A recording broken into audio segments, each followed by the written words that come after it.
Hi, Sam. Welcome back, Trinity Art Club members. Part 4 and final part to the still life study. Remember, this is a trial run prior to the 16 by 20. This is an 8 by 10. One of the videos I said it was a 0.8 aspect ratio. It's it is a 0.8, which means for every 1/8 of an inch this way, it rises 1 inch this way. 8 by 10 is the same aspect ratio as a 16 by 20. This is 1/4 size of a 16 by 20.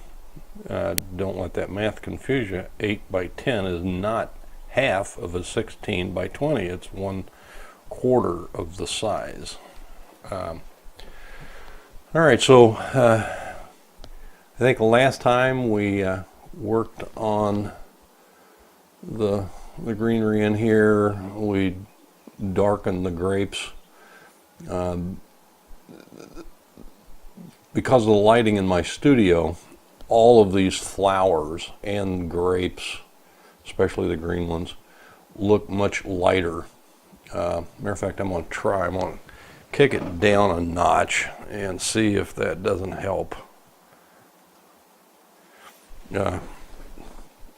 So I have to trade off the ability for you to see the color. Anyway, so today we're going to try to put in, if you remember our reference photo, and oh no, I don't have it here. That's not good. That's not good. Anyway, the reference photo has green grass. Actually, it looks like large grass. I don't know what the botanical name of that is, but it literally looks like large monkey grass coming out of the vase. All right. I'm still debating on whether or not to take that candle out. I think it competes too much with this here. Makes it a little hard to look at. I don't know what I'm supposed to look at. I end up looking at everything, which means I won't stay interested in it as much as I should. So on the big one, I will leave this out and then decide at the end whether or not to come in and put the candle in. So that's what I want to do. We'll see what happens. All right. So I'm going to try to mix up some paint here. And again, I may do a fast forward. I'm using greenish umber. Olive green Rembrandt, which is a semi-transparent, olive green Da Vinci, which is a transparent. This is a little. The Da Vinci is a lot darker, even though it's transparent. My yellow, because the oil slid over when I was moving it. So I'm going to mix up about 5 different values. I'll probably just mix 2 right now. And you don't see me use a palette knife very often to mix my paint. But when I'm wanting one separate color, I'll use it. And I got 2 new additions to my palette there. They're called dippers.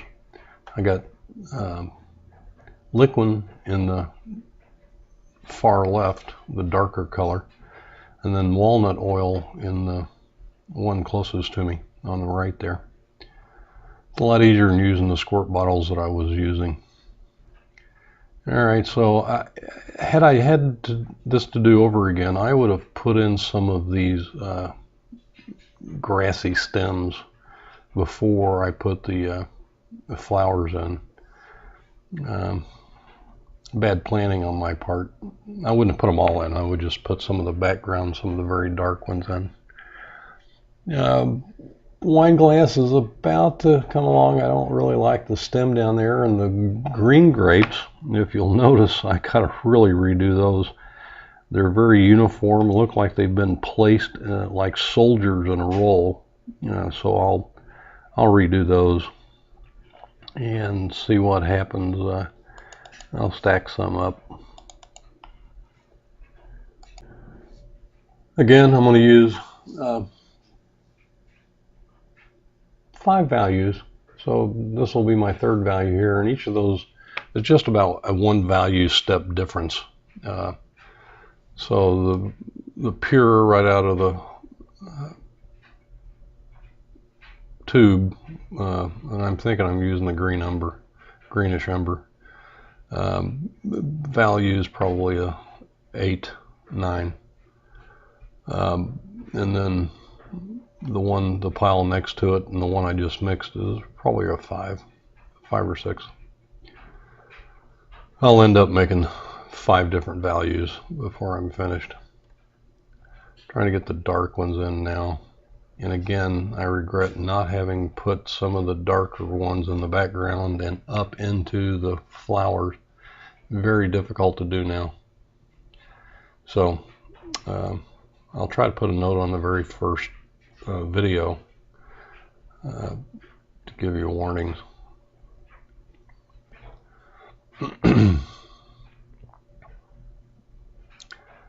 And I find the grass, I don't know what the botanical name is for this grass, but it looks like monkey grass. It is, to me, the hardest. The drawing is the most difficult of the entire painting. You got so many foreshortened and changing angles, and it's hard to get the shadows correctly. You'll see I messed up right there. So now what I'll do is take a brand new clean brush with a chisel edge, wet it with some OMS, odorless mineral spirits, and I'll actually unpaint like I just did, getting the shape like I want. So if you get the blade of grass is way too dark or too broad or not the right shape, then simply take your clean brush, wet it with some OMS, and use it like an eraser and just unpaint it.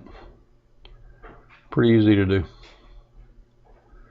Every time you take some paint off, though, wipe it on a paper towel so you're not smudging it in again.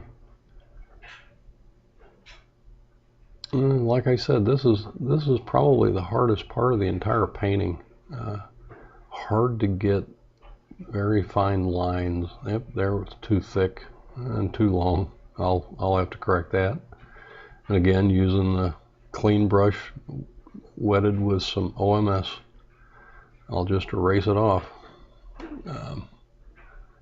You can see it's above my palette there. That's a little a bright. A flat, long bristles and chisel edge.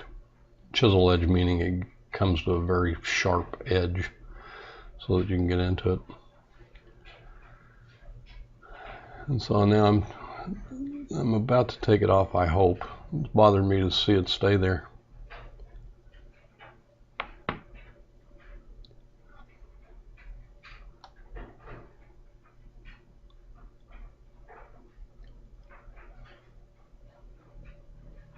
The film right now is going 3 times speed, so what I do in a minute really takes me 3 minutes.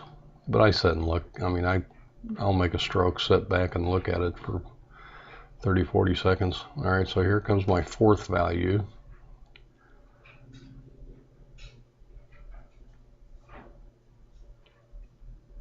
And it's probably 1.5 steps lighter than the previous. So I'm starting to get put the blades in. They're in the light. They're coming closest to us. Not many of them. I don't want to overdo it. I want enough to bring your eye in. Now you'll, that fifth value, I just make a little corner of the previous. You see that? No, I don't need much. I'm not going to use much of it.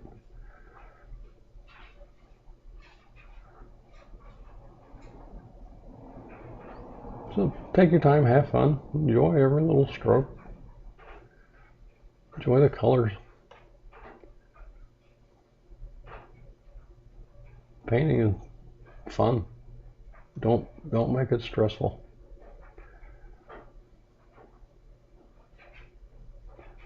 Oh, I'm unpainting again. I think it's as much fun to unpaint it as it is to paint. Now I'm trying to get up into the flowers with some grass stems. That's hard. I should have done that before. I didn't plan that out well enough. So I'm just barely giving some hint of some grass stems back in there, keeping the value down and the chroma down so that it pushes in the background. I'm going to work on these grapes a little bit,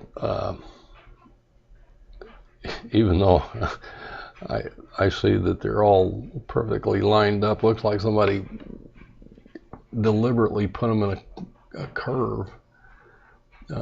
I'll fix that, put some more on them. But I will start glazing, only because a couple of the students last week wanted to learn how to glaze, or at least begin that process. The key is keeping using a good glazing medium. You can use OMS, but if you're going to glaze, take the time to glaze, then go ahead and get some good glazing medium. You want it thin, keep it thin, make sure your previous layer is dry. This is a small painting, and so it's actually much harder to glaze these small grapes than it would be if it was the 16 by 20. Good, I'm taking that off, even using the paper towel to wipe it off. That's much more better, as Uncle Sam said. That's more better.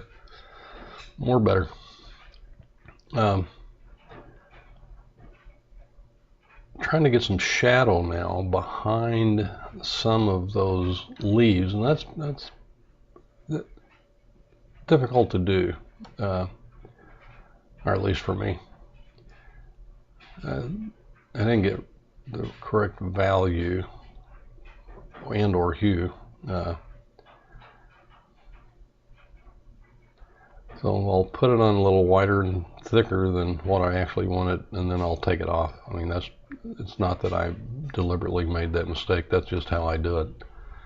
It's much easier for me to put it on wide and then take it off versus trying to put it on the right size and shape, and much harder to do. So I take the easy way out. So I'm still taking some off. I really don't like that shadow. I mean, I'd give it a 4 on the shadow. Here I am starting to glaze these grapes. I actually get the grapes in pretty good shape, and then in the next segment, there will be 5 segments, I actually add 4 or 5 more grapes, change the shapes of the ones that are there to break up that nearly symmetrical, perfect alignment of grapes. My wife said last night she thought the grapes were too big. After looking at that, I may agree with her. Those green grapes are generally smaller than the blue or the whatever they are, the sweeter Concord or whatever variety that is. So I may even, that'll be a lot of work. Make them smaller. I don't know. We'll see. I don't know what I'm going to do. I'm about to get tired of this thing. Remember, it's a study just to lead up to doing a full size or 16 by 20. So I don't want to use too much of my talent here, and I get the grape also ends up with a flat side there that I'll fix later.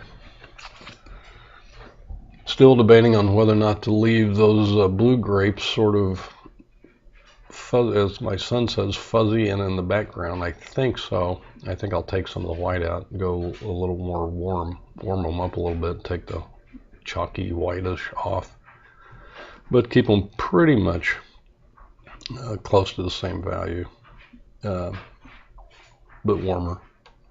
That may be hard to do, but I'll try.